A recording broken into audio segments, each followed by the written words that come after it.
किन किन बीमारियों में आप इंटरमिटेंट फास्टिंग को फॉलो कर सकते हैं वर्सेस किन बीमारियों में आपको इंटरमिटेंट फास्टिंग को फॉलो नहीं करना चाहिए। नंबर 1, अगर आपको कोई भी दिल की बीमारी है, आपका ट्राइग्लिसराइड लेवल हाई रहता है या कोलेस्ट्रॉल ज्यादा है, तो आप इंटरमिटेंट फास्टिंग को फॉलो कर सकते हैं। अगर आपको किडनी में स्टोन्स हैं, पथरी की बीमारी है, तो आपको इंटरमिटेंट फास्टिंग को फॉलो नहीं करना चाहिए। नंबर 2, अगर आप कैंसर से सफर कर रहे हैं या फिर कैंसर को प्रिवेंट करना चाहते हैं, तब तो आप इंटरमिटेंट फास्टिंग को फॉलो कर सकते हैं। अगर आपको गर्ड का प्रॉब्लम है तो आपको इंटरमिटेंट फास्टिंग को फॉलो नहीं करना चाहिए है। नंबर 3, अगर आप वेट लॉस करना चाहते हैं तब आप इंटरमिटेंट फास्टिंग को फॉलो कर सकते हैं।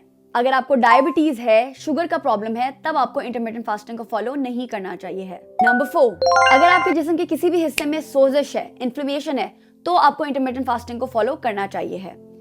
अगर आपको कोई भी हार्मोनल इम्बैलेंस है, जिस तरह की पीसीओडी है, तो आपको इंटरमिटेंट फास्टिंग को फॉलो नहीं करना चाहिए है। आई होप आपको ये वीडियो